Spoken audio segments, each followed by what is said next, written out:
espirituales, que era la de Binah, que es donde nos quedamos según mis notas. Claro que me equivoqué. La chica que está grabando, ¿no? No, no estoy grabando, ahorita voy a grabar. Tienes razón que las grabaciones aquí, vamos a grabar. Recording in progress. Ya, qué bueno que está in progress. Thank you very much. Yo no sé por qué le ponen uno en inglés estas cosas. Son unos necios. Pero bueno, algo tenemos que hacer. Muy bien. Thank you very much. Sí, hombre, es una barbaridad. Bueno, entonces la experiencia espiritual de Binah es la visión de la pena, porque ella es la madre de la forma. Este es un tema muy complicado, realmente muy complicado, porque implica aceptar una cantidad de argumentos. Vamos a ver la secuencia, porque cuando estamos en esto, yo creo que esto está filmando para abajo. A ver, lo voy a poner para derecho. Ahí menos. Ahí, sí. Ahí. Entonces, resulta que en principio hay que aceptar varias cosas. La primera, hay que aceptar que hubo una creación del universo. El universo fue creado. Y lo segundo que hay que aceptar es que hubo una realidad, la que sea, del género que sea, que creó el universo. Esa realidad era la unidad, porque no había nada más. Era lo único que había. ¿Y cuál es el problema de la unidad? Que no puede haber dos, no puede haber tres, nada más hay uno. Porque esa es la idea de unidad. Todo está en el uno, no hay nada afuera. Es más, no se puede hablar de la unidad, porque para hablar de la unidad tendría que haber dos. El que habla y la unidad. Y cuando es la unidad, es uno, es la unicidad. No hay ninguna cosa más. Muy bien.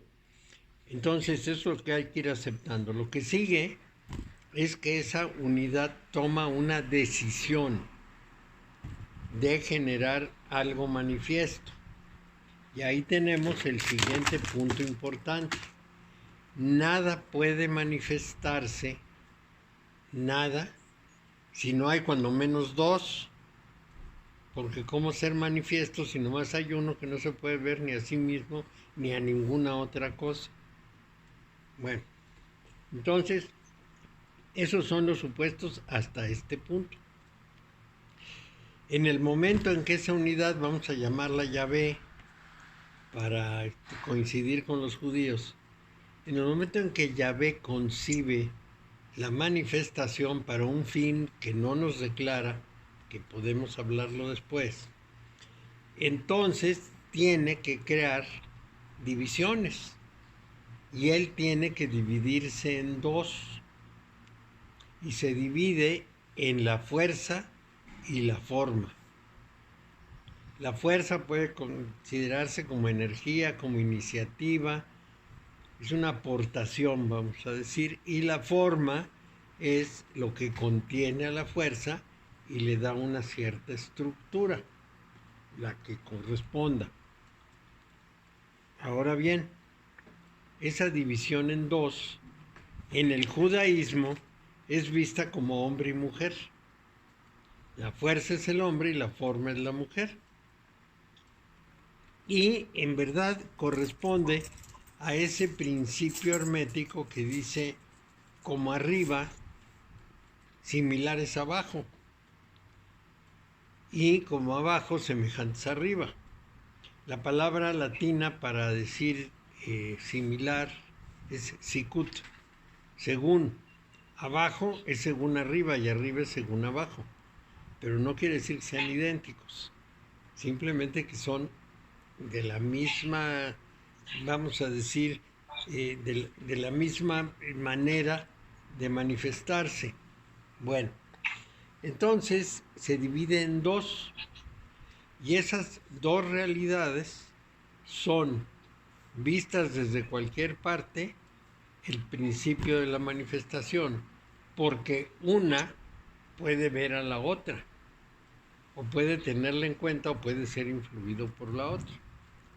Ya habíamos dicho, la fuerza sin forma se dispersa. Entonces, la forma toma la fuerza y le da una naturaleza específica que la aprovecha. Entonces, la madre de la forma, todavía estamos en el nivel de los arquetipos, de los modelos, de los supermodelos, que eso quiere decir arquetipo. En ese nivel de arquetipos, la forma y la fuerza van a ser meramente arquetípicas. La fuerza como una definición teórica de lo que significa, la fuerza en una forma ideal y la forma ideal también, la fuerza ideal y la forma ideal. Bueno, después aterrizarán y se convertirán en las efectivas, pero estamos en ese nivel. Entonces, ahí pasan varias cosas. ¿Cuáles son las características de la fuerza y cuáles son las características de la forma? Y entonces, ahora en vez de contarles esto, que es la manera inicial en que se concibió la cábala, les voy a hablar de algo que dicen algunos cabalistas contemporáneos. Ellos siempre han seguido estudiando las cosas y están seguros de que lo han sacado de, digamos, la propia historia.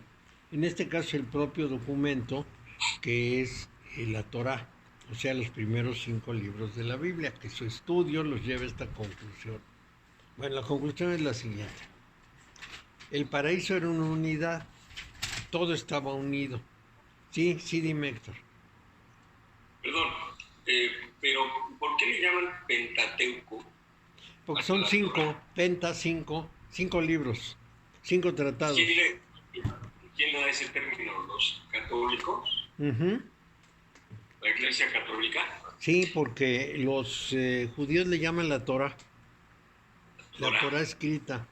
Y los católicos el Pentateuco, los 5 tratados de Dios.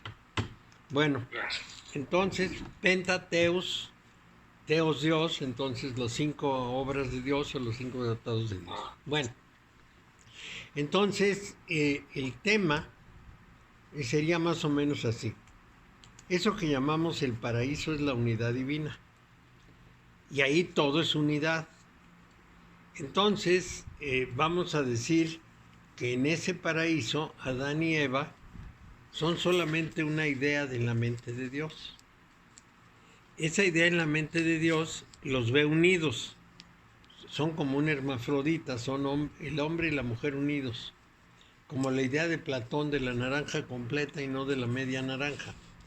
Entonces, hay un árbol, solamente un árbol en el paraíso, que es una tradición humana antiquísima, que lo primero que hubo fue un árbol. Por ejemplo, los nórdicos lo consideran así, pero no solo los nórdicos. Ese árbol aparece en muchísimas de las culturas humanas. Entonces hay un solo árbol y a esos seres teóricos, vamos a llamarlos así, que genera Dios, les dice que no deben comer del fruto del árbol, que no se metan con el árbol, pero pues se meten con el árbol. Creo que ya les había yo platicado algo de esto, pero se los voy a volver a platicar si no se los he platicado. Estos cabalistas contemporáneos nos dicen algo muy sencillo. Toman lo que alegan los sumerios de que fueron formados ellos y creado el ser humano por unos extraterrestres llamados Anunnaki, o sea, los que vinieron del cielo. Usar el nombre Anunnaki es meternos ya en una cantidad de personas que se han enterado de esto y han empezado a trabajarlo como si supieran mucho, pero finalmente esos llegados del cielo, dicen los sumerios, les enseñaron todo lo que sabían y les dieron todos los elementos de su civilización. Bueno, entonces esos Anunnaki eran de distintas características. había uno que era el jefe de la misión espacial, llamado Enlil, que era hijo de un, ¿qué diríamos?, de un dictador supremo del universo, supuestamente muy bondadoso, llamado Anu. Bueno, entonces tuvo un hijo ilegítimo llamado Enki, y después tuvo a su hijo legítimo llamado Enlil. Y ese Enlil era el jefe de la misión y Enki formaba parte de la misión, era el científico. Pero Enki era reptiliano. Bueno, ahora lo que sigue es que llegan esos del cielo, los bajados del cielo, y lo que vienen es explotar el oro y plata de la tierra. Esto también en varias culturas se ha hablado desde hace mucho tiempo, de la ambición de oro y plata de otros pueblos, lo cual no me parecería raro que llegaran unos extraterrestres y dijeran: aquí hay mucho oro y plata y nos hace falta, vámonos.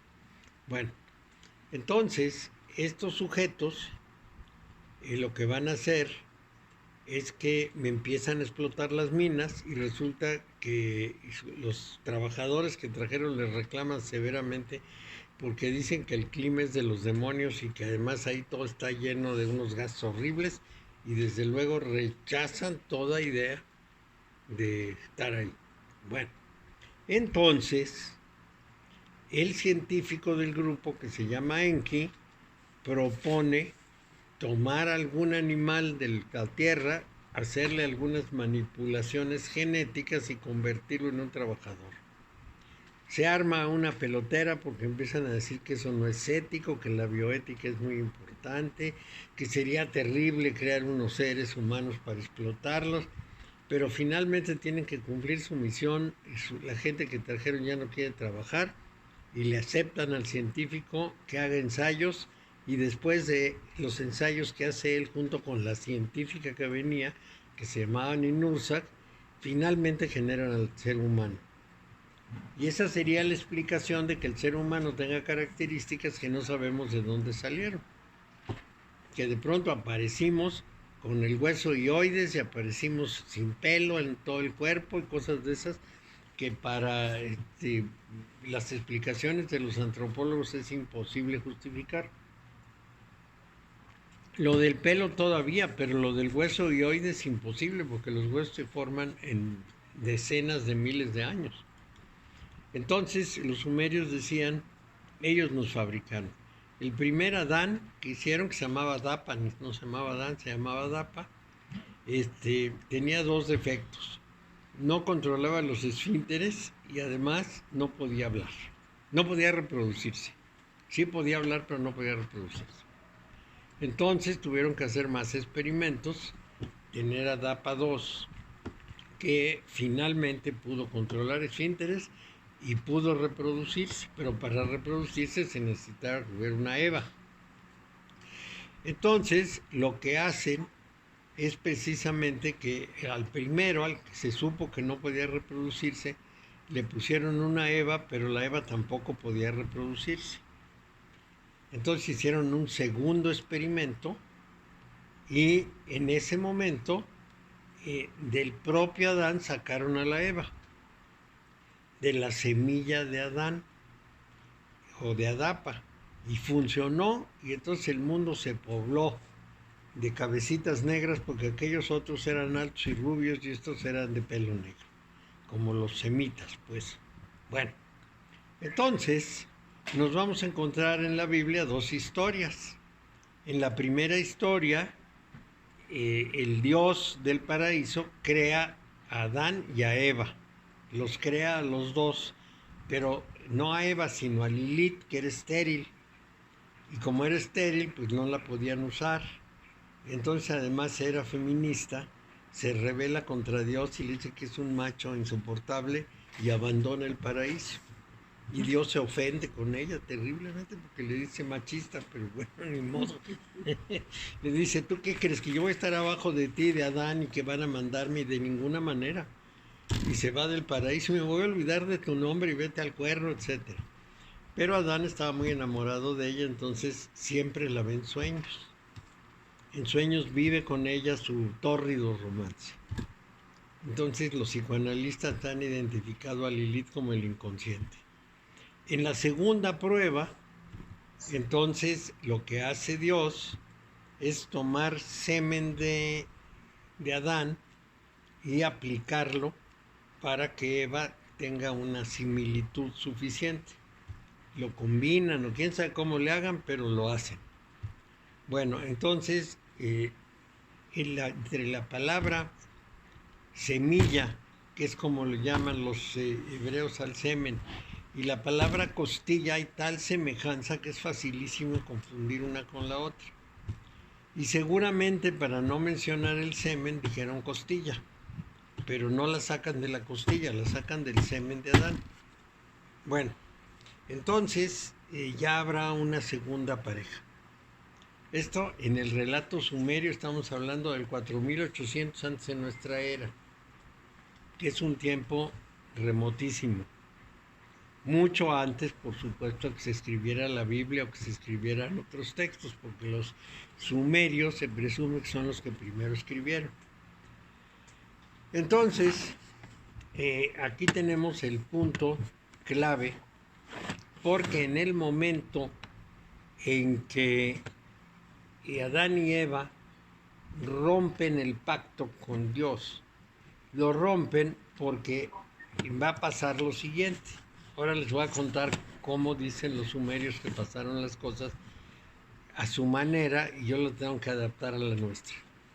Los sumerios dicen que los extraterrestres se enteraron que iba a haber un deshielo brutal y que iba a haber unas inundaciones monstruosas y que decidieron que era el momento de retirarse y de que las aguas mataran a todos los hombres que habían hecho. Pero como Enki, que era reptiliano, otros no eran reptilianos, pero él era reptiliano. Enki, que era reptiliano, había creado al ser humano, había sido su obra, pues le parecía horrible que los mataran y entonces de una manera secreta, violando su decisión, y además su promesa de no contarle nada a los seres humanos para que no se salvaran, hace venir a uno de ellos sin verlo y detrás de un biombo habla como si no hubiera nadie y le da todas las instrucciones para hacer un arca en la cual se va a salvar él y su familia y unos animalitos. Esa historia de Ziusudra después se convertirá en la de Utnapishtim y finalmente en la de Noé, pero bueno, 3000 años después, o más de 3000 años después. Si estamos hablando del 4600, pues quítenle 4000 porque el 500 antes de nuestra era es cuando se escribió la Biblia, así es que mucho antes de escribirse la Biblia y de los primeros libros, la Torá, pues ya la historia existía. Cuando los acadios conquistaron Sumeria, se apropiaron de esa historia y le pusieron Utnapishtim al personaje. Le quitaron Ziusudra y le pusieron Utnapishtim.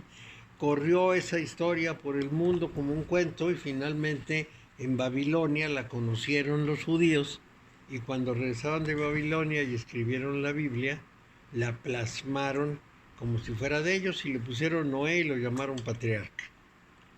Lo cual finalmente pues es la misma historia de la humanidad, así es que no tiene mucha importancia. Pero no viene a esto, sino que viene al hecho de que el reptiliano Enki habla con Eva, quién sabe por qué no con Adán, sino con Eva.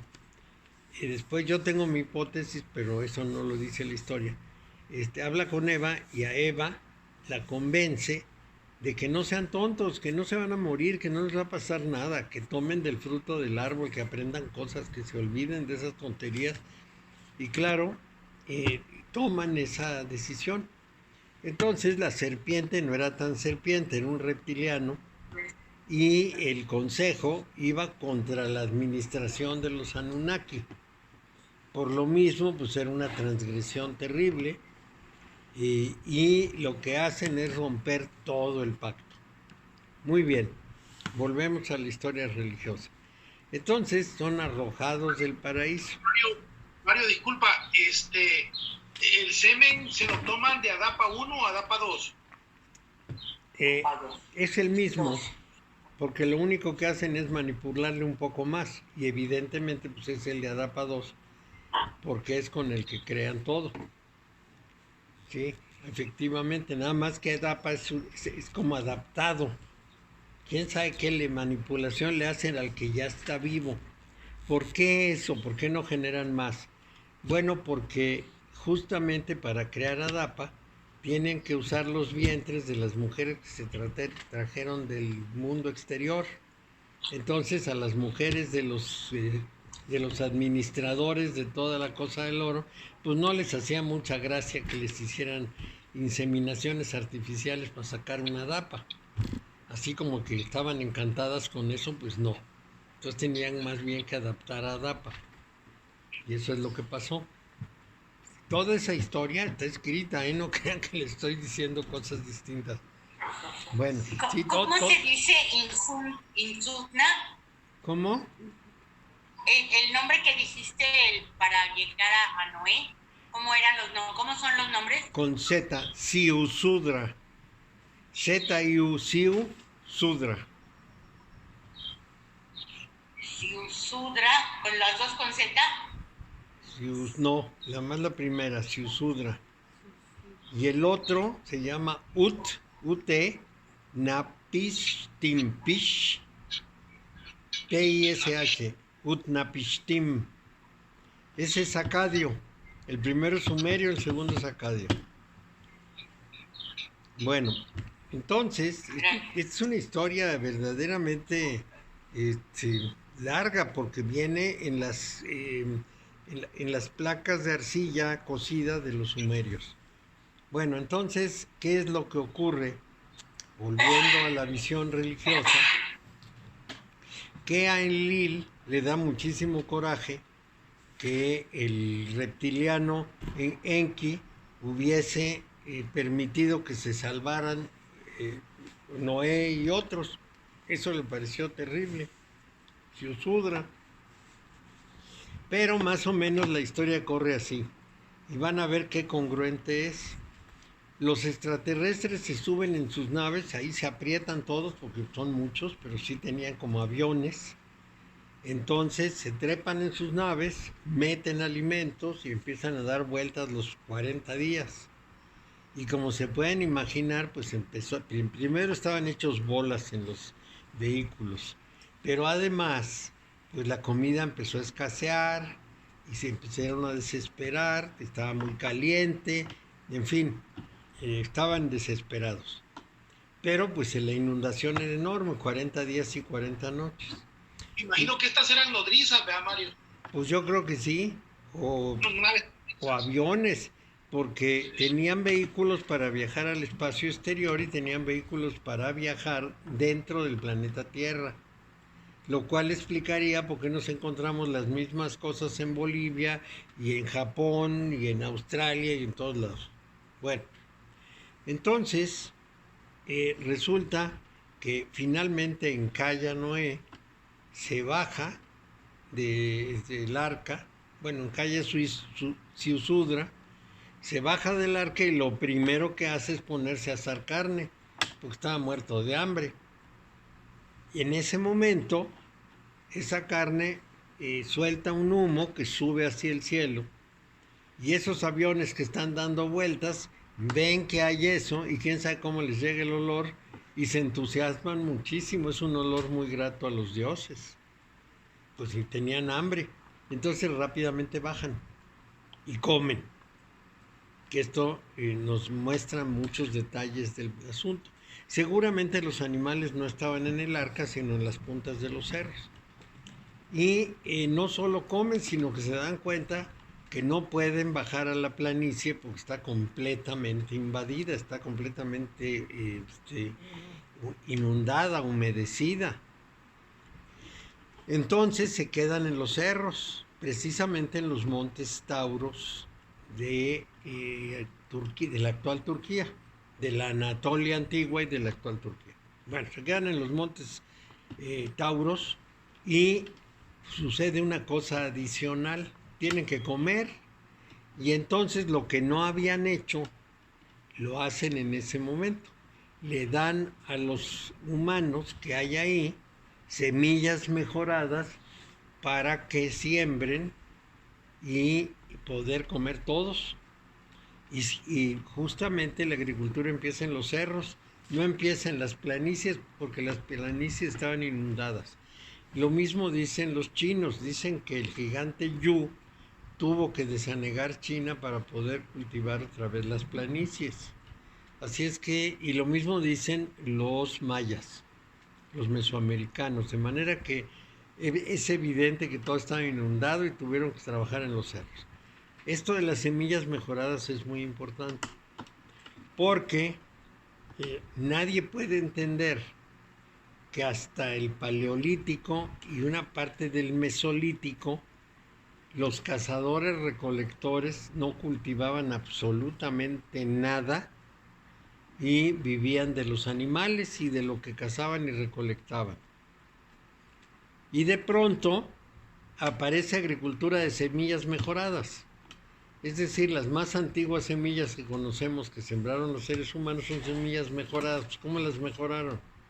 Ya me los imagino muy científicos haciendo mejoramiento de semillas a los cabecitas negras. Imposible, pues sí, es dificilísimo.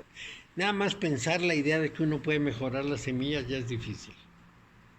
Entonces empiezan a cultivar cebada mejorada, trigo mejorado, mijo mejorado. Pues ¿cómo va a ser?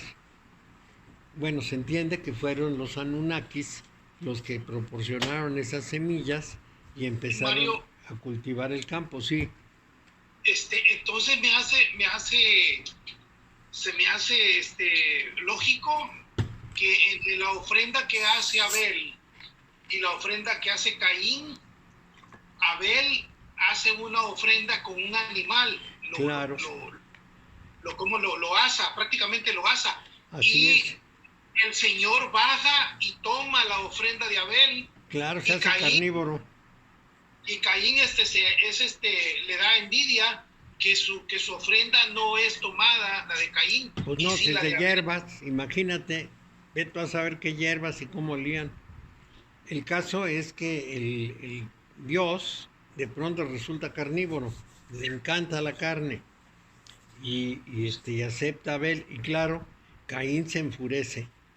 ¿Y por qué enfurece Caín? Bueno, porque él cultivaba la tierra, trabajaba como desesperado, sembraba, cultivaba, cosechaba, guardaba, aventaba la semilla, en fin, todo lo que era necesario. Y el otro pues era pastorcito y tocaba la flauta.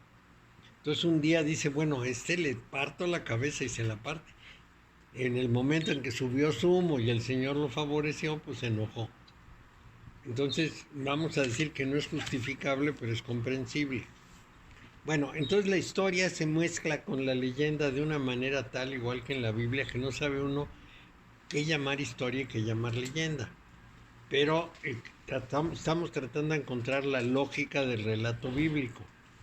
Ahí empieza la agricultura, empieza con unas excelentes semillas y desde luego permiten mantener a muchos seres humanos, sin lugar a dudas, y probablemente a los Anunnakis. Pero toda esta historia viene a cuento por la serpiente, el, el reptiliano, que les aconseja que se rebelen, porque esa rebeldía es la que permite que la humanidad sobreviva a pesar del diluvio.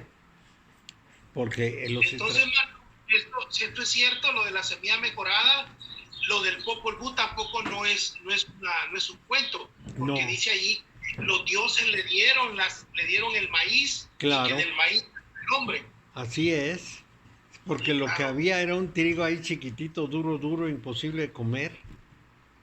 Y la cebada y todo, pues eran malísimas las semillas que había en la tierra, malísimas para el ser humano. Digamos que eran buenísimas para el planeta Tierra, pero malísimas para que el ser humano se alimentara. Entonces, es más, tiene que cocinarlas para poder comerlas. No es su alimento natural. Digamos que hace 300,000 años que aparece el Homo sapiens sobre la faz de la Tierra, pues no puede comer ni carne cruda, ni las semillas tal como estaban. tiene que tener fuego para cocer la carne, para cocer las semillas y poder comérselas, porque nuestros dientes planos pues no permiten comer carne cruda de estas, y ni garras para matar al animal, abrirle la piel, comer la carne cruda, etc. Entonces el principio general pues estaría trazado en este relato. Ya les insisto que es medio mítico, medio histórico, medio religioso, casi tenemos que deducir las cosas, pero finalmente hacen congruencia. Entonces, el tema es la división. Me alejé mucho del tema, pero la decisión del Dios es presentar todo en dualidad para que pueda haber manifestación, porque Él, que es uno, es inmanifiesto. Y entonces se produce algo que es muy importante. Y hay dos palabras de las que ya les hablé, he insistido mucho en el tema, que son creación y generación. Una cosa se genera a partir de que algo existe, y una cosa se crea cuando no existe y se hace nueva. Entonces, digamos que la luz fue generada porque era parte de la divinidad. Salió de la divinidad esa fuerza, ese poder, esa luz. Luz en el sentido más amplio, todas las ondas del universo.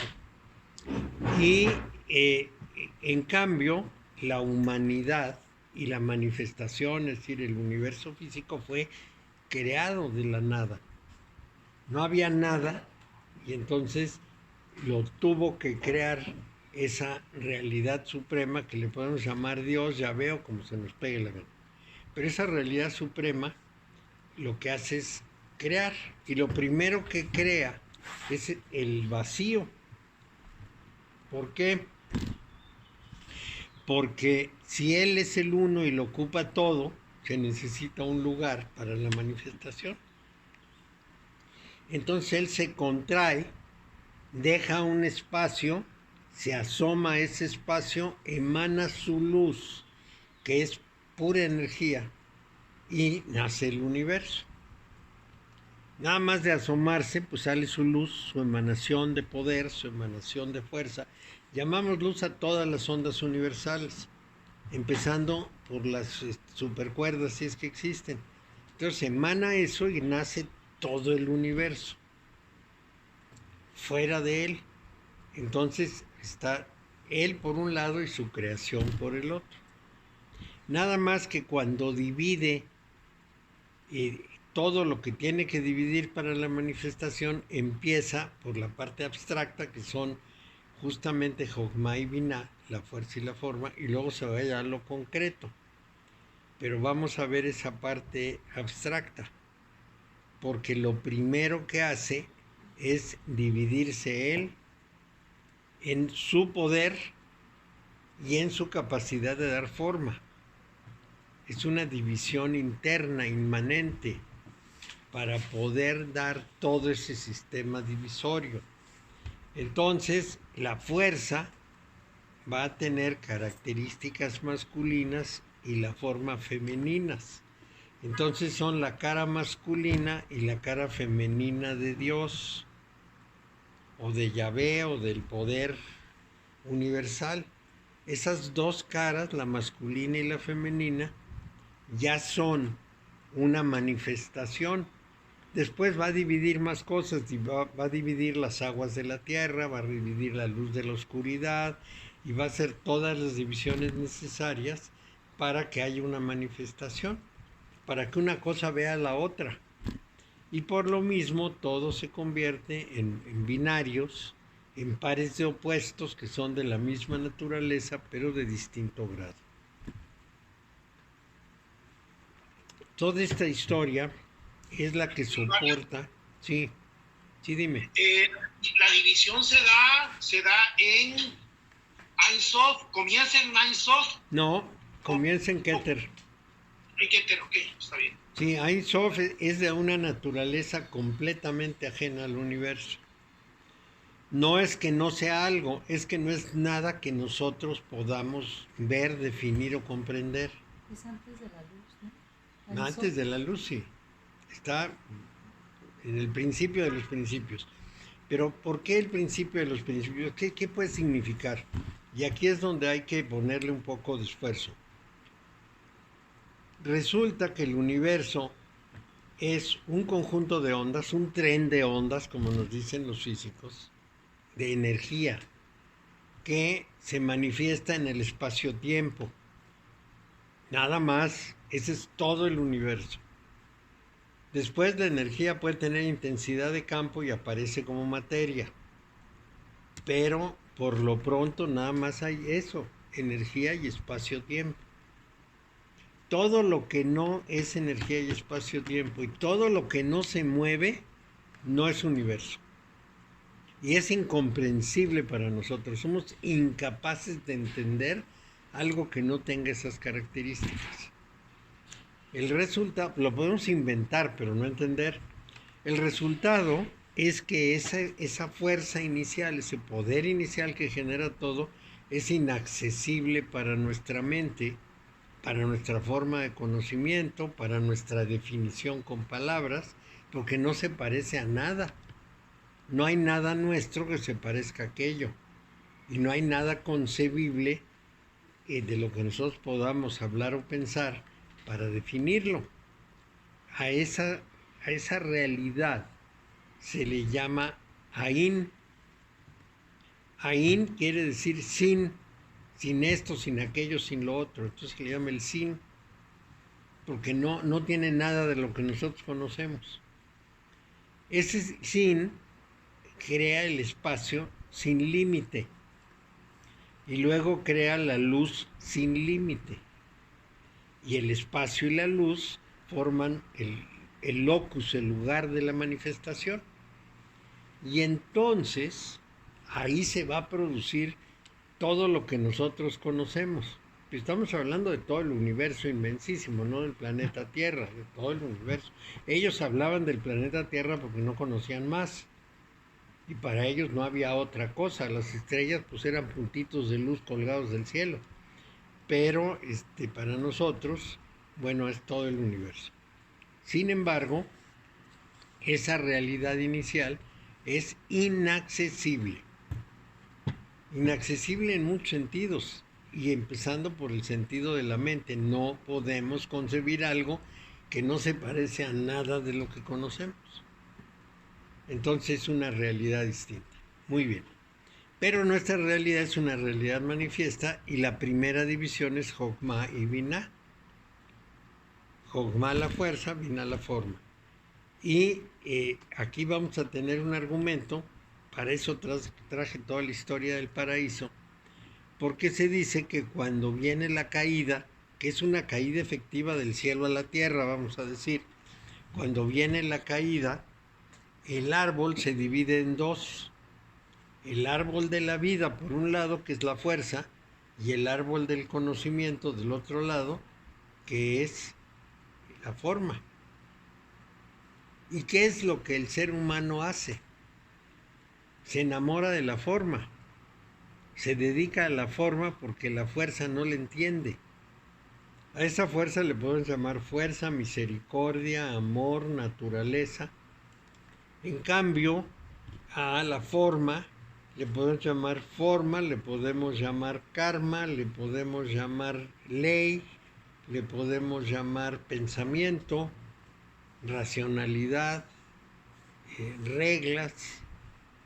Entonces, en la forma va todo ese rigor y en el otro, en el árbol de la vida, va todo lo otro. Y la humanidad, presuntamente, se ha cargado del lado del conocimiento, del lado de la forma, y por eso es muy importante la parte femenina de la deidad, porque es con la que cuenta para la forma. Y es lo que más le gusta a la humanidad. Yo nada más lo podría reflexionar rápidamente con mi vida. Durante 30 años estuve en la escuela, lo que será como la tercera parte de mi vida metido para el conocimiento. Evidentemente, pues es un culto al conocimiento. Haya querido conscientemente hacerlo o no, porque ni siquiera me di cuenta, Ahora lo puedo ver, pero en su momento no lo vi. Y le dediqué al conocimiento, bueno, pues un montón de tiempo de mi vida. Entonces, esto es la humanidad en general, no solo yo, sino la humanidad en general, se carga del lado izquierdo del árbol de la cábala. Ese que están viendo ahí, del lado de acá. Y tiene menos importancia para nosotros el lado de aquí. Este es el problema. Entonces, Mario, el Sun Tzu es antes de eso que estabas hablando o después. el Sin Tzu se produce cuando Dios tiene que crear un vacío para poder dar la manifestación. Ok.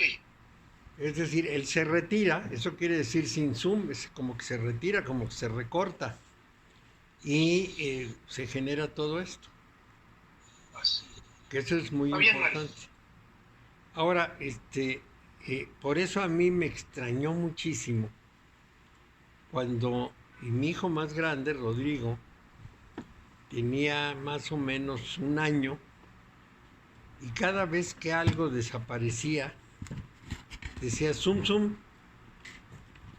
Y yo, ¿de dónde saca esa palabra? Nadie se la había enseñado. Y para él se le caía algo y ya no lo encontraba, era zum zum.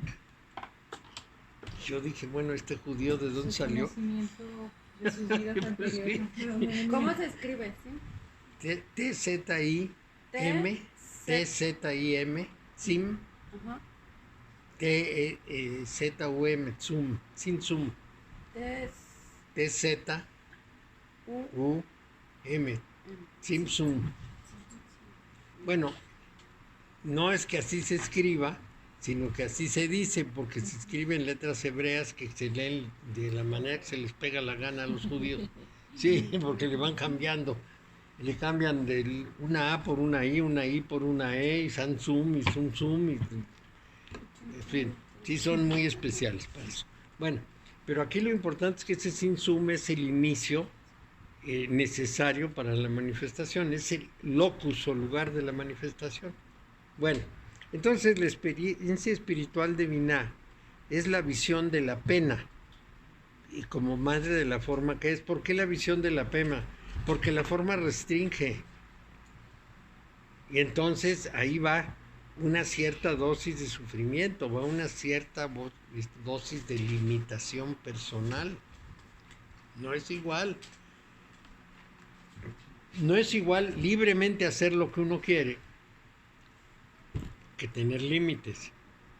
Y los límites, que cuando bajamos un poco de, otra vez les voy a poner el árbol, cuando bajamos un poquito de Binah, que está aquí, a Geburah, que está acá, entonces estamos aterrizando esa dureza de la forma, porque en Geburah están los señores del karma. Los señores del karma son, obviamente no son señores, pero bueno, son poderes.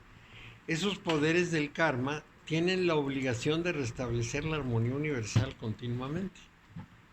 Es decir, para los señores del karma, toda transgresión de la armonía universal, del equilibrio total entre fuerza y forma, tiene que ser compensado. Y como nosotros tenemos una cantidad de iniciativas en que nos salimos del equilibrio y la armonía, una vez que tenemos una desviación, en algún otro momento tenemos que corregirla. Yo entiendo que alguna gente pregunta, pero ¿por qué de una vida a la otra? ¿Por qué yo, si yo ni sé lo que pasó en otra vida, por qué tengo que pagar? ¿Quién sabe qué? Alegan mucho. Pero ese alegato está basado en que no conciben la continuidad de la vida. ¿Por qué? Porque estamos tan pegados a la forma que cuando el ego y el cuerpo mueren, pensamos que se acabó, y resulta que esos solamente son los vehículos, son los cascarones. Lo esencial se mantiene, y entonces no importa el cascarón. Sí, dime, te escucho. ¿Quiénes serían los señores del karma? Bueno, es el nombre que se le da al principio general del equilibrio. En el universo tiene que haber un equilibrio absoluto, una armonía absoluta entre la fuerza y la forma. Entre la fuerza y la forma.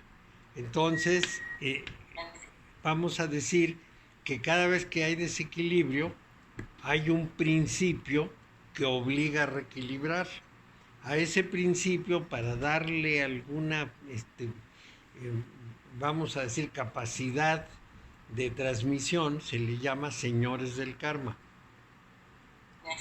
Sí, no son figuras, es una cosa, sí, es más fácil llamarle así que pensar que son unas fuerzas abstractas, sobre todo porque esto se hizo para unos pueblos que no entendían abstracciones. Entonces les hablan como si fueran personas, que es lo mismo que pasa con Dios. Hablamos de la divinidad como persona cuando es un principio general abstracto que no tiene nada de corporeidad y nada de que sea comprensible para nosotros. Bueno, entonces ahí sí. Esa transgeneración, esos cascarones de transgeneración, ¿son los clipas? Clipot, sí, ¿Clipots? son los clipot.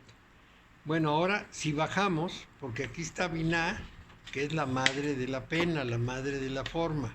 Aquí está Geburah, que serían los señores del karma, que sería todo lo que es sacrificio y esfuerzo. Pero aquí está Hod, que son leyes, reglas, restricciones, contracciones, disciplinas, etcétera. Este punto es muy importante, por eso hablamos de la pena y del sufrimiento. El karma es sufrimiento y las leyes y todas las restricciones, pues obviamente son sufrimiento, nos restringen, nos dicen esto no. O sea, toda esta columna es del rigor o la severidad. Y los judíos le llaman de la ira de Dios. El otro es la columna de la misericordia, del amor de Dios. Y la central es la de la justicia.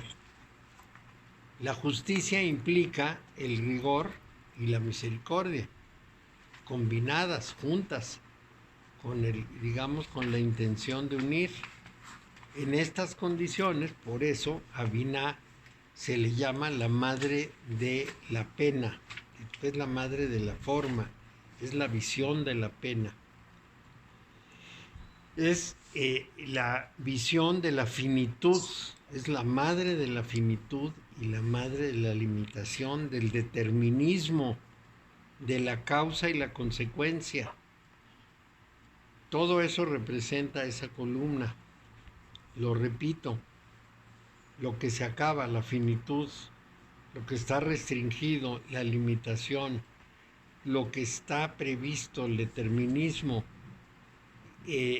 lo que genera la acción, que es la causa y la consecuencia.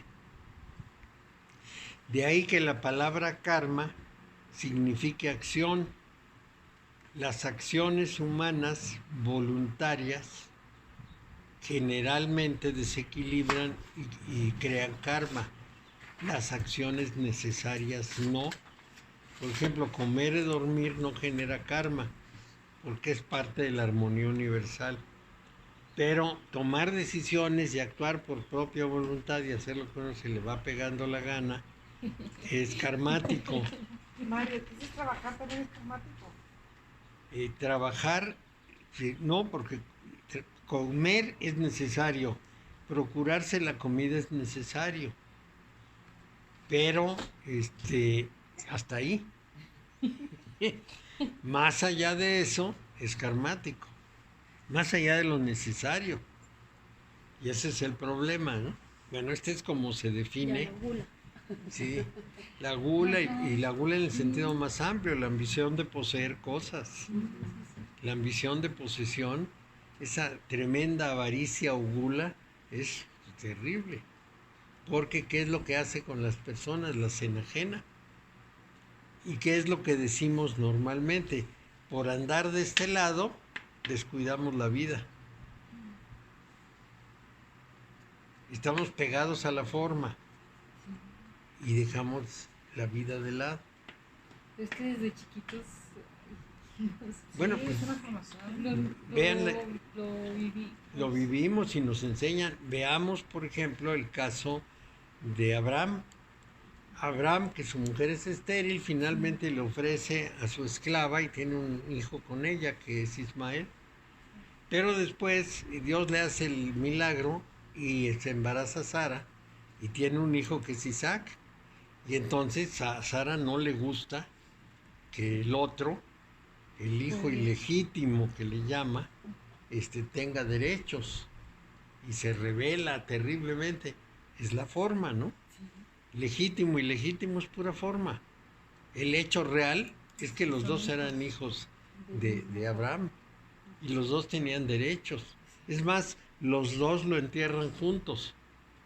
Pero el legítimo es el que cuenta, la forma, no la vida. Y si nos damos cuenta de eso, nos damos cuenta hasta qué medida la forma nos arrastra y nos obliga y la creemos en ella. Entonces, cada cualidad avanza enfrentada a su opuesta. La vida tiene como término la muerte, la alegría tiene la tristeza, el amor tiene el odio, el orden tiene el caos y cada cosa tiene su contrario, porque toda la manifestación se da en polares. Entonces, todo eso nos quita esperanza porque sabemos que tarde o temprano se acaba. Pero, ¿qué es lo que se acaba? Este es el punto clave. Lo que les decía yo de la vida. Cuando uno muere, se va a ir el cuerpo, pero el cuerpo no somos nosotros. Al menos yo no siento que yo sea el cuerpo ha cambiado y cambiado y cambiado a lo largo de mi vida. Y tampoco soy el ego, porque el ego fue mi aprendizaje con los demás. A mí me enseñaron a ser de cierta manera para vivir en sociedad, pero eso no es mío.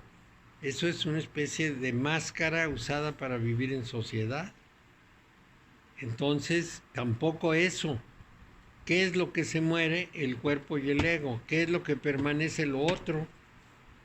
Pero yo no me dedico a lo otro, me dedico al cuerpo y al ego casi todo el tiempo de la vida. Entonces, yo mismo me creo problemas, porque resulta que no avanzo por estar dedicado a lo otro. Y puede ser a cualquier cosa, ¿eh? Algunas que consideramos dignísimas, como estudiar, por ejemplo, o algunas que consideramos así como importantes, como ayudar al prójimo. Ayudarlo por la obligación de ayudarlo. No vivirlo como propio, sino vivirlo como ajeno y ayudarlo. Todas estas son acciones del ego. Esas no son intrascendentes porque el día que me muera se fueron. En cambio, todo lo otro, sea que llegué con ello, como algunos creen que uno llega con el alma puesta, o sea que lo genero a lo largo de mi vida, eso es lo realmente permanente. Bueno, entonces, por supuesto, cuando Martin Heidegger dice que el ser humano es un ser ante la muerte, y que ese ser, que es la única certeza que tenemos, que nos vamos a morir, y que esa muerte es desesperante porque no da esperanza, nos está hablando del cuerpo. Sí, Héctor, te escucho. Perdón, me regreso. Misericordia, dijiste que es el pilar en el centro. No, ese es equilibrio. Este se llama rigor o ira o severidad. Este se llama amor o misericordia, el pilar del lado de acá. Y el del centro es el pilar de la justicia o del equilibrio. Justicia. Sí, y porque la frase de sin misericordia no hay justicia.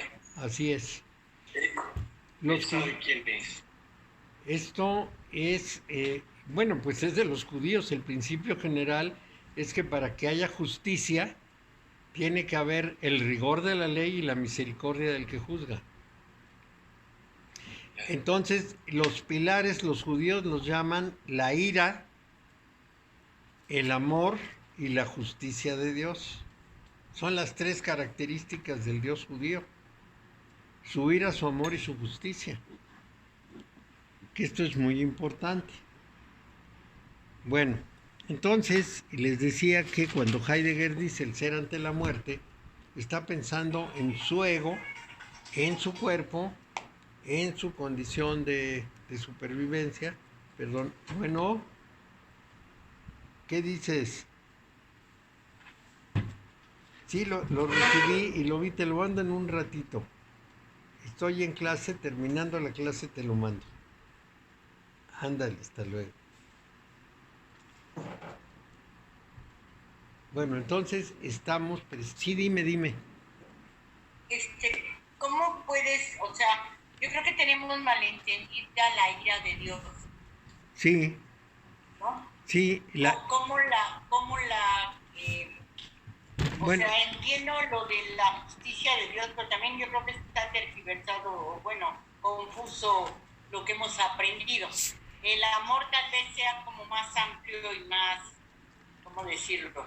Más comprensible, ¿no? Digamos. Pero las otras dos me resuenan que están como... ¿sabes lo que pasa? O fuera de casa, bueno, no, como mal entendidas. Sí, claro, ¿sabes lo que pasa? Es que los seres humanos queremos entender a la divinidad con nuestros conceptos y le atribuimos lo que hacemos los humanos. Ese es un gran error, pero bueno, es un error milenario. En realidad los cabalistas dicen lo siguiente. Porque, perdón, si dices rigor lo entiendo más, como que es algo Exigente, que debe ser, sí. pues, ¿no? Sí, pero no, ni siquiera es Si dices rigor. justicia, también como que, más bien, si dices equilibrio, también se entiende más. Y si dices misericordia, así mismo. Pero ya cuando le cambian los términos entre ira, justicia y amor, como que Bueno, todo no puedes empieza... decir que son sinónimos porque no lo son, pero parecieran como semejantes, ¿no? Así es. Bueno, mira, todo empieza con que humanizamos unas características de unas realidades que no son humanas. Entonces les ponemos nombres. Es un problema enorme el haberle puesto nombre a los sefirot, porque nos desvía, nos lleva a lo que pensó una persona de ellos y no a lo que tendrían que ser. Pero vamos a ver cómo lo definen los cabalistas modernos. Bueno, modernos, así como desde el año 600 para acá, pero bueno. No, pero es que échenle 5,000 años para atrás, entonces bueno, Sí, sí, es muy estamos muy cerca. Sí. Entonces veamos esto, veámoslo por este lado. Resulta que lo que provee ese principio general es luz. Entendiendo luz, todas las ondas del universo, visibles y no visibles. El tren de ondas que es el universo lo provee esa realidad suprema. Pero esa provisión tiene las características del corazón, sístole y diástole. Entonces envía un chorro y luego se retira, y envía otro chorro y se retira. Cada cosa que se envía es un beneficio y se ve como amor. Cada vez que se retira se ve como terror. Porque vamos a suponer que yo tuviera un chorro de luz que me ilumina y luego se va y me quedo en tinieblas, y luego otra vez las tinieblas las vería muy negativas. Esa es una cara del asunto. Voy a ver varias caras porque no tiene solo una. Entonces, cada vez que se retira toda la luz, pues no se retira completa, pero se retira en buena proporción, entonces nosotros nos sentimos desamparados. Y eso casi todas las personas que se han dedicado a su vida, a la vida, lo que se llama la vida espiritual, lo dicen. De pronto tengo la experiencia de la presencia divina y luego se va y me quedo en una noche tenebrosa. Bueno, eso es visto desde ese ángulo. Vamos a ver el otro ángulo. El origen, dicen, Dios trató de crear el mundo por el rigor y resultó demasiado duro. Lo trató de crear por el amor y resultó demasiado frágil, blando. Entonces combinó los dos y armonizó el principio. Si rompemos la armonía se destruye todo. Entonces la armonía tiene que mantenerse a como dé lugar. Y cuando es necesario hay que imponer el regreso a la armonía. Eso, igualado a las maneras en que actúa un ser humano, lo podemos llamar ira. Los judíos, cuando menos, lo llamaban ira. Según ellos, Dios se enojaba con ellos y los castigaba. Pero, según los cabalistas, no es propiamente un castigo, sino un regreso al orden. Pues eso no tiene remedio. Vamos a decir, si un diabético come azúcar, tenemos que quitarle la azucarera. Tenemos que ser muy rigurosos porque si no se nos va a morir. Y en todo aquello que hay un exceso de desequilibrio, es necesario volver fuertemente al equilibrio, con rigor. Sí, Luis, dime. Entonces, Mario, quiere decir que estas dos fuerzas que están en el universo, que son orden y entropía, siempre van a estar presentes en el universo. Siempre. Es el principio universal. Imagínate que en esto que mencionas, entropía, todo el orden universal completito, menos nosotros, los vivos, va en una descomposición continua. Y nosotros va en una complicación continua. Mientras el universo está simplificándose y todo lo que es complejo se va deshaciendo y se va convirtiendo en lo más simple, los seres vivos nos vamos siendo cada vez más complejos. Entonces hay un movimiento hacia la entropía y hay otro movimiento hacia la antropía, con A, antropía. Y claro que somos muy vanidosos, pensamos en nosotros, ¿no? Pero todos los seres vivos van encontrando una mayor complicación y van haciéndose cada vez más refinados y más complejos. Entonces, en el universo vamos a tener los dos movimientos, el movimiento de la fuerza y el movimiento de la forma, y la forma va a imponer su rigor a todo movimiento, porque toda energía suelta se dispersa. Hay que contenerla y hay que canalizarla. Y no hay más remedio, si no el universo desaparece. Si lo dejásemos a la entropía, finalmente se disolvería todo. Pero el otro movimiento compensa. Entonces siempre vamos a estar así. ¿Por qué los judíos veían eso como ira? Y como amor y como justicia, porque finalmente son conceptos.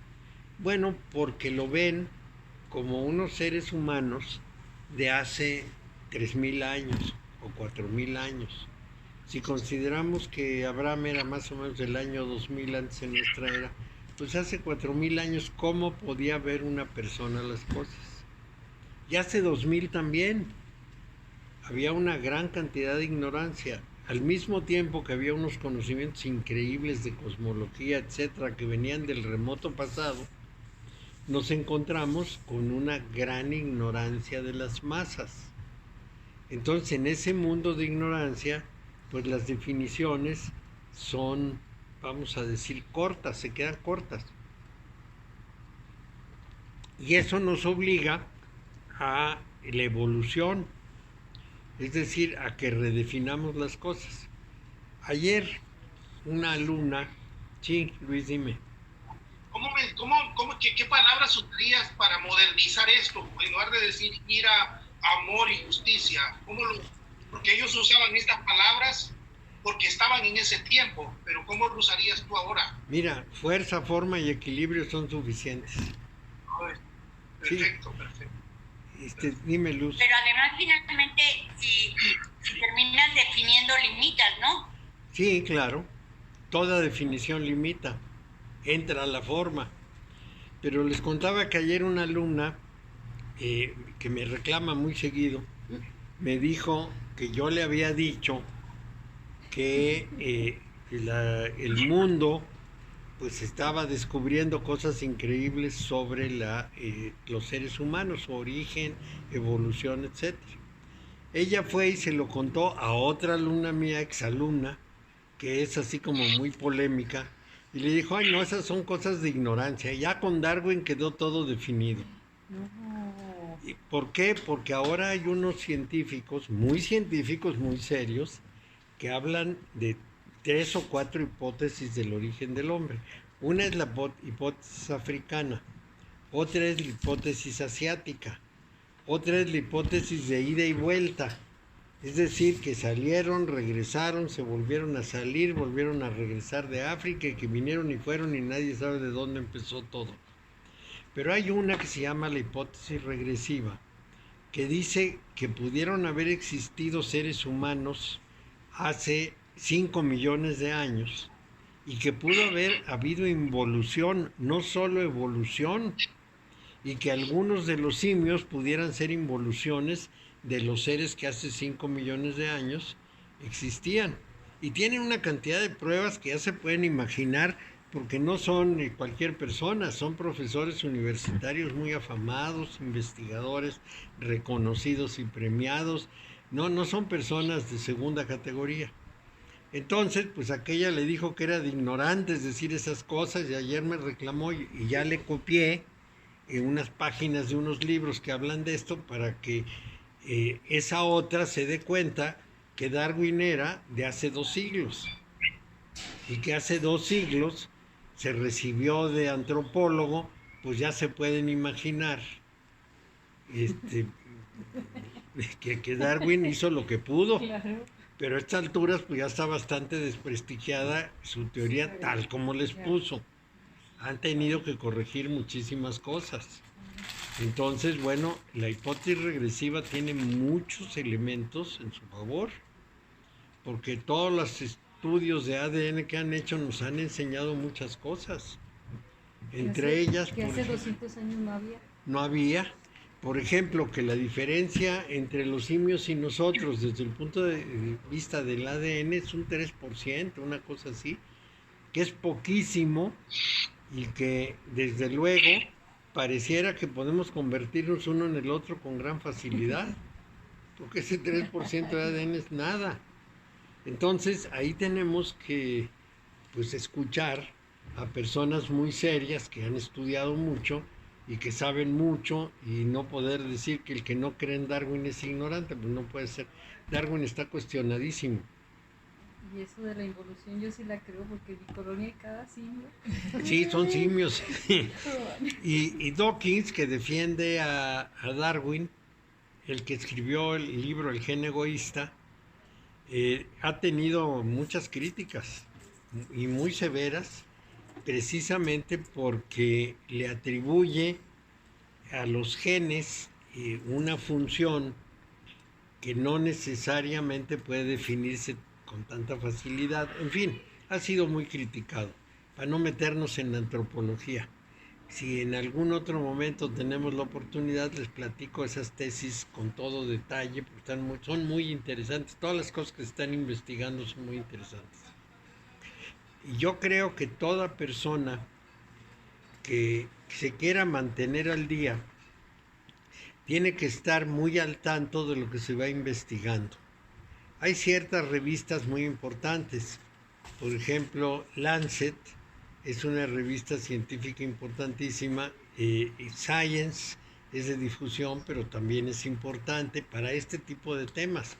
Pero hay actualizaciones en la física, la química, la lingüística, la historia, y síganle la antropología, la arqueología. Hay una gran cantidad de información de gente muy talentosa que es fascinante, porque nos va dando una nueva versión del mundo. Y para eso pues hay que estarse leyendo un montón de revistas, artículos, actualizaciones, que las hay. Y es más, si uno puede distinguirlo, porque a veces no puede distinguirlo, eh, YouTube nos proporciona muchas cosas valiosas. Lo que pasa es que en YouTube hay gente que no sabe nada, pero también hay otros que sí saben y que hablan muy bien y que son muy conscientes. Sí, dime, Héctor, sí. Mario, en caso de que hubiese solidez para esta, ¿cómo le llamaste? Regresión o Hipótesis regresiva. involución o regresión. Pues si hubiese habido unos seres que después se convirtieron en simios, podríamos pensar que las miradas de Darwin son de un tiempo para acá, pero tampoco se remonta para antes, ¿no? Así es. Tampoco mira hacia atrás. Porque bueno, perdón, nada más agrego que Humboldt dio casi las pautas para que Darwin lanzara ahí sus hipótesis, pero Darwin no reconoció a Humboldt, pero Humboldt fue previo. Mira, lo primero que nos pasó fue que la tesis de Darwin se aplicaba bastante bien a los animales, pero muy mal a los humanos. Nada más los humanos. Pasa el tiempo y resulta que nos echamos 7 millones de años para atrás y no encontramos todos los antecedentes necesarios para la existencia de los simios, ni de los orangutanes. No hay nada que pueda justificar que existían. Entonces, pues, ¿qué pasa? Claro que Darwin no podía haber investigado eso porque en su época era imposible, pero a estas alturas en que ya pueden echarse para atrás 3 millones, 5 millones, 7 millones de años y no encuentran nada, pues tiene que tener una hipótesis distinta. Ese es el punto. No es tan sencillo, parece que es así como aquí se le ocurrió y se imaginó un científico esto. No, es que buscaron y buscaron y buscaron y rascaron y no encuentran nada. Es lo mismo que pasa con el hueso hioides, el que tenemos en la garganta para hablar. No hay ningún homínido que lo tenga. Y entonces de pronto aparece el Homo sapiens con el hueso ahí, pues ¿de dónde lo sacó? Y entonces la hipótesis de que los Anunnaki crearon al hombre y le pusieron parte de su genética, pues vamos a decir que es la única explicación que tenemos. Todas las demás no nos satisfacen sobre ese hueso. Es complicadísimo. Este asunto es de lo más raro, pero es muy valioso. Sí, escucho.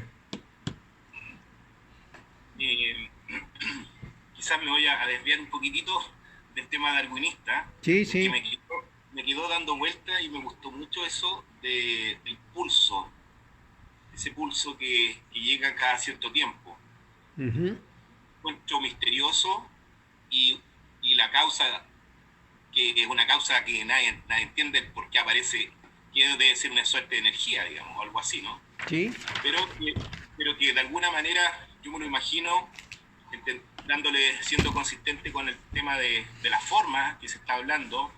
Yo esto me lo imagino como una taza de té con hojitas que están en el fondo y alguien viene y le echa agua y retira el agua. Sí. Las hojas se revuelven enteras. Sí. Y ahí cada hoja sigue un curso que tiene quizá una lógica, pero para la hoja es un caos, digamos. O sea, sí. Hasta que pasa el tiempo y se decanta y nuevamente vuelve al reposo. Ajá. Hasta que tomo otra taza de té y empieza nuevamente el desorden. Entonces, la pregunta que yo me hago, ¿cuánto tiempo ese pulso será? Es decir, ¿qué tanto tiempo hay de impulso y de retirada? ¿Tendrá que ver un poco como hablan los orientales de los Manvantara y los Pralayas, como un ciclo completo? Así es, son ciclos. Y son ciclos que en ciertas partes son muy breves y en otras, por ejemplo, en las escalas universales son ciclos larguísimos y en las escalas muy detalladas son ciclos relativamente breves. Por ejemplo, les voy a dar un ejemplo de esto para ser preciso. El Sol tiene ciclos de enviarnos mucha energía o de retirarnos la energía. Entonces, unos investigadores, entre ellos un mexicano más unos rusos, hicieron un trazo de la energía enviada por el Sol a la Tierra desde hace unos 300 años. Y lo que se observa es cómo hay unas épocas en que el Sol manda grandes cantidades de energía y otras en que se retrae. Justamente en los años de prosperidad del siglo pasado, en los años 70, 60, 70, el Sol estaba mandándonos gran cantidad de energía. En los 80, que es cuando decae la economía, el Sol se retrae. Y al retraerse el Sol, pues baja la producción agrícola y baja la alimentación nuestra de energía. Y justamente esto lo leí porque el científico mexicano, que se ha quejado mucho de que no le hacen caso, dice que en la investigación con los rusos encontraron que de más o menos este momento hasta 60 años más vamos a tener muy baja emisión solar, va a bajar la producción agrícola, vamos a tener más infecciones porque el Sol no va a quemar a los bichos que suele quemar y vamos a tener una serie de consecuencias. Estos ciclos, bueno, pues en el caso del Sol suelen ser breves, es decir, 20 años de una cosa, 20 años de la otra, pero en este caso vamos a tener un ciclo de 60 años de menos emisión solar. Y la idea de este científico es, sabiendo que va a decaer la emisión solar, tenemos que estimular el campo de otra manera para que siga produciendo mucho.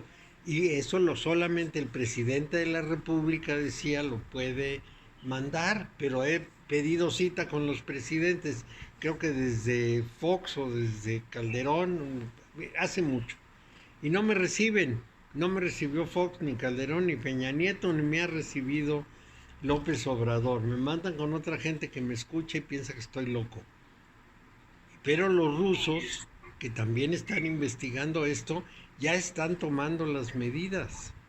Los rusos ya están transformando una serie de elementos de producción en el campo en previsión de la caída de la emisión solar. De manera que si estos ciclos se dan, son reales en la naturaleza, pero pues yo me imagino que cada parte del universo y dependiendo del tamaño tiene una ciclicidad distinta. Una galaxia seguramente tiene cambios en millones de años, nuestro sistema solar pues más frecuentemente, y en la Tierra pues hay cambios que son muy conocidos. Por ejemplo, los ciclos. La teoría de los ciclos en economía empezó con un polaco que nos dijo, Kalecki, que nos dijo que a pesar de las crisis y lo que fuera, los precios de los productos tenían una ciclicidad. Entonces decía, a pesar de la crisis del 29, el ciclo del algodón no varió. Después, otro científico, un francés, Mandelbrot, empezó a estudiar los ciclos y de ahí descubrió lo que se llama la teoría del caos. Él inició el conocimiento de la teoría del caos a través del estudio de los ciclos, que fue muy interesante. Y esa ciclicidad de la Tierra ya está muy bien definida. En este caso lo que hicieron fue analizar los precios de los productos. Entonces saben que los precios suben y bajan con cierta ciclicidad, pase lo que pase en la economía, haya una próspera o una débil economía. Entonces estos ciclos son investigados ahora en muchas otras cosas, ciclos atmosféricos, económicos por supuesto, e incluso psicológicos. Ya antes el conocimiento de los herméticos nos había hablado de una ciclicidad de 7 años de los seres humanos. Esa ciclicidad opera de esta manera. Los primeros 7 años son de avance, los siguientes son de consolidación. Entonces, en los primeros 7 años un niño aprende lo que tiene que aprender para hacerse independiente. En los siguientes 7 años consolida esto. de los 7 a los 14. De los 14 a los 21 vuelve a aprender, estudia, va a la universidad, lo que sea, o se prepara como un artesano, y de los 21 a los 29 consolida su posición con sus conocimientos, y después de los 28 tiene que volver a hacer un esfuerzo, etcétera, etcétera. Y entonces, si uno analiza su vida de 7 en 7 años, puede ir dilucidando los ciclos. En un libro que publicó hace mucho tiempo un sudamericano, Iglesias Janeiro, nos da la técnica para la medida de los ciclos. Es un libro muy interesante. Yo tenía 2, uno lo regalé y el otro desapareció. Entonces ya no lo tengo, pero por ahí debe andar. Sí. Y esa ciclicidad es importantísima.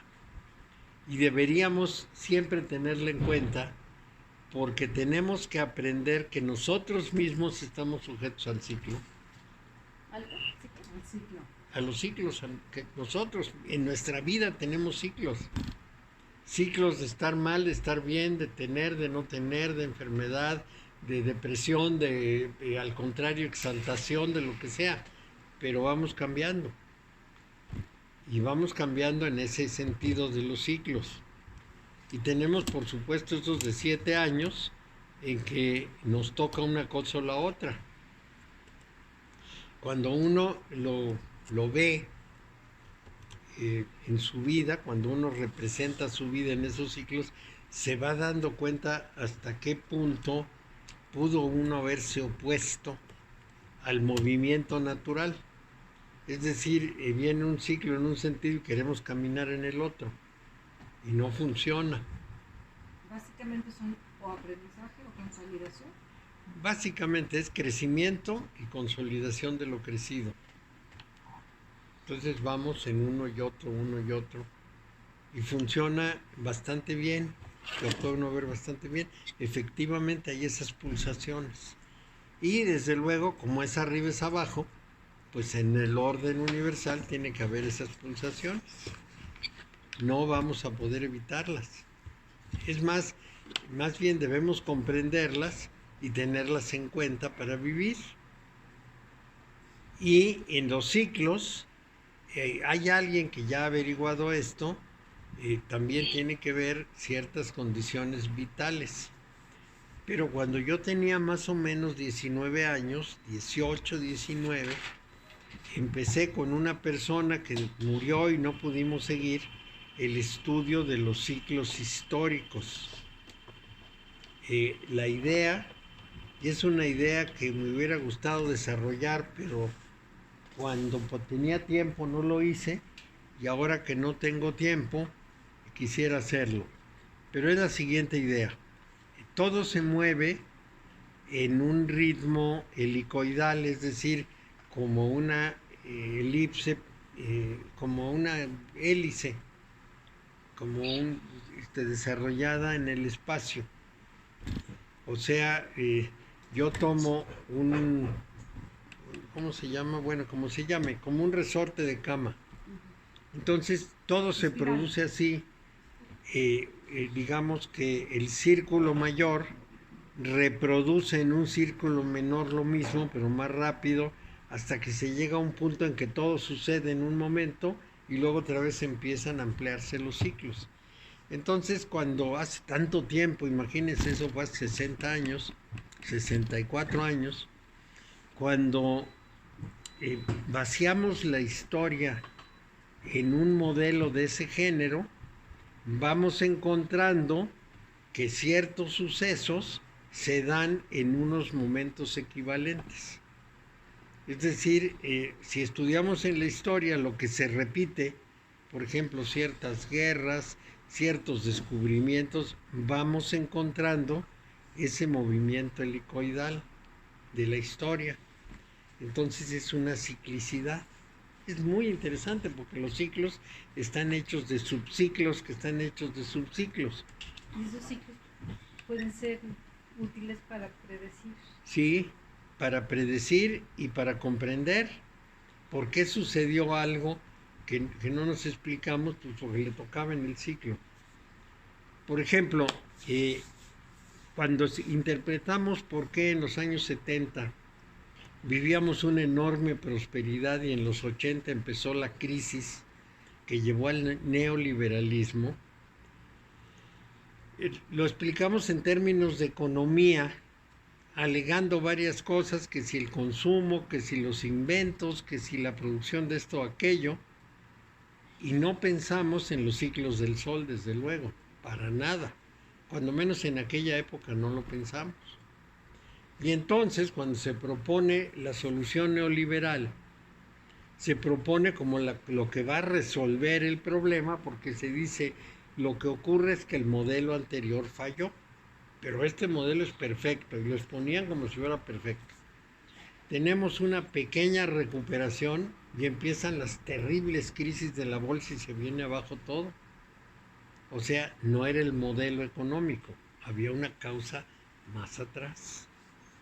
Que eso es lo que tenemos precisamente que considerar.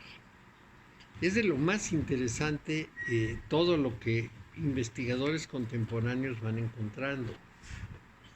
Y hay que leerlos, hay que escucharlos, hay que estar pendientes de ellos, porque es fantástico. Uno no puede saberlo todo ni puede averiguarlo todo, pero somos muchos. Entonces lo que no aporta uno lo aporta el otro.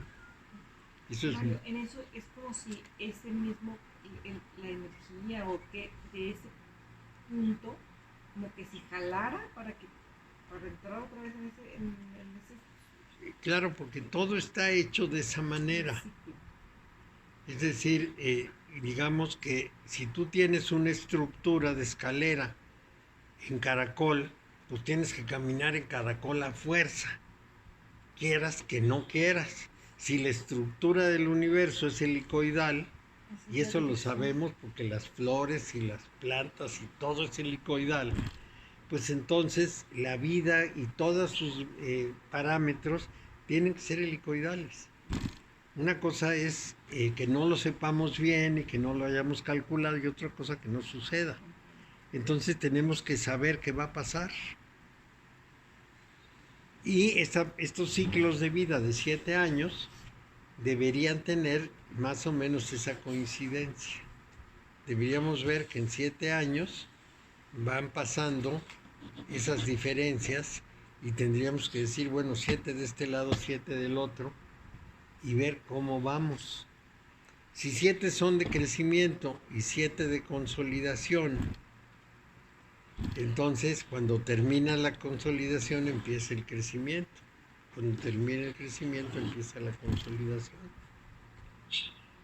O sea, cada 14 años debe empezar o el crecimiento o la consolidación en los términos idénticos.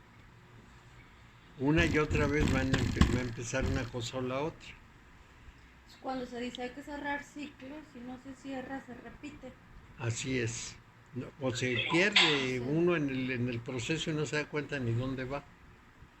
Justamente Ronald Howard, que estaba medio loco, pero que amasó una gran fortuna con su locura, en su Dianética sostiene que no hay que dejar ningún ciclo abierto. Y tiene razón, él tomó todo eso de otras personas. Y esa idea es razonable porque todos los ciclos abiertos gastan energía. Es como si uno dejara abierta la cuenta de su tarjeta de crédito y nunca la cerrara. O sea, no pagara, pues va, crece y crece y crece. Tiene que cerrarse el ciclo. Y esto puede ser sumamente importante. Bueno, pues nos vemos la próxima porque ya llegamos al final del tiempo. del ciclo. Sí. Gracias, Mario. Buenas noches. Buenas noches, que les vaya muy bien, que la pasen fantástico. Gracias. Nada más. Record. Y ahora empieza a transformarse la grabación. Transformating. Sí. Bien, muy bien. Pero si te das cuenta cuando cierras todos los ciclos. No Esa es creo. mi duda. Me quedé No, angustiada. Pues Que no, No se queda creo. No, no ¿verdad se que no? puede, ¿no? es que es muy difícil. Sobre todo porque te quedas enfrascado en pensamientos pasados, ¿no? Y que anhelas eso, ese tiempo pasado. Sí, ¿Será un ciclo que no cerré? que no se cierra porque uno lo está manteniendo vivo. Abierto, claro. Sí, Por relaciones pasadas de amor, de amistad, de odio, claro. de rencor. Yo tenía un amigo muy, muy querido por mí, éramos muy buenos amigos, que los dos trabajábamos en Asegurador Hidalgo, él era el director general y yo el subdirector. Entonces, un día me llaman a trabajar en otra parte y me tengo que ir, es decir, no pude decir que no. Más bien dije que no y me obligaron a irme a otra función porque en el gobierno las cosas se hacen por autoridad. Y yo le dije, oye, es que a mí me interesa mucho lo que estamos haciendo en la aseguradora. Y me dijo, olvídalo. Te fuiste. Ya, No te metas más. No te voy a dejar entrar. Tenía razón. tenía razón. Hay que abrir el nuevo ciclo. Sí. Así de tajante, ¿verdad? Sí, yo creo que nos cuesta, pero ya a la hora de cerrarlo, descansa. Ya Sí, no traes tanta pista aquí prendida. Y ahí tenía que ser porque fue de la noche a la mañana. Un día me dijeron precisamente que tenía que me esperaban trabajar en otro sitio y dije, no quiero, no voy a venir. Llego de regreso al trabajo a la aseguradora, me manda a llamar, llego y me dice, te felicito por tu nuevo puesto. Y dije, no, pues acabo de decir que no. Y dice, mira, me habló el presidente y me dijo que te vas para allá. ¿Ya qué? Muchísimas gracias. Sí, Muchísimas gracias. es a fuerza. Eso es, Pero eso también es bien fácil, Mario, porque si ya no hay opción, pues ya tienes que ya, cerrar, pues se acabó.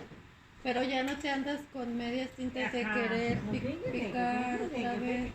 Si no Sí. se queda ahí como abierto. Vamos a pensar en un gran número de feminicidas. No cierran el ciclo. No, porque le están rascando. Eso de mí o de nadie es no cerrar el ciclo. Si se acabó, se acabó. Y también las mujeres, ¿verdad? Que ven que todo está en contra y de todos modos quieren seguir ahí. Sí, no puede ser. O sea, de las dos partes, de la parte masculina y de la femenina, no. No da. No, yo tengo ahora una paciente que está en una relación muy negativa, que no se dio cuenta, se metió en una relación altamente negativa, que parecía positiva. Y estaba aterrada, porque me decía, ¿qué me puede pasar? Bueno, pues mucho. Entonces lo que hay que hacer es retirarse poquito a poco, nada de rupturas violentas, porque generan mucha violencia.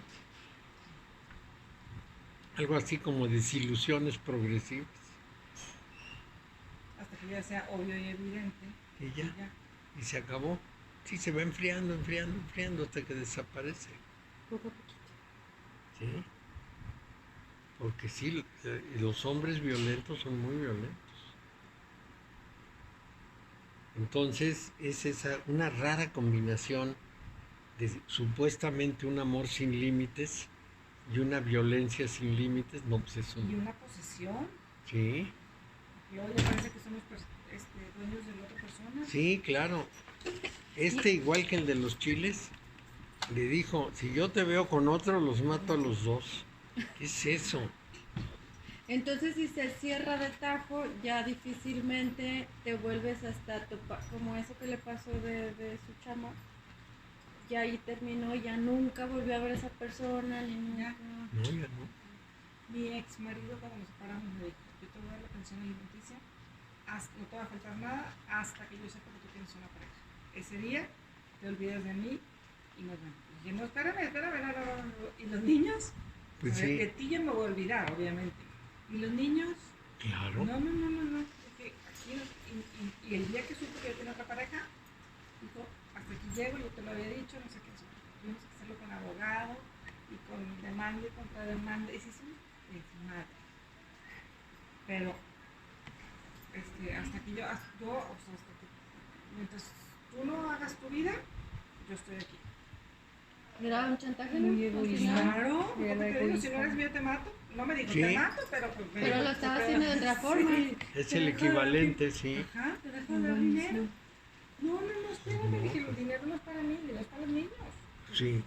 Estaban chiquitos todavía y lo hizo. Dice, ¿sabes qué? Ya supe, no sé qué. Hasta aquí, yo te lo había dicho, hasta aquí llego. Y yo, no, ustedes casi 6 meses con la Un demanda pleito, y sí. trayéndomelo así casi, para que tiene que pagar, ¿cómo que no?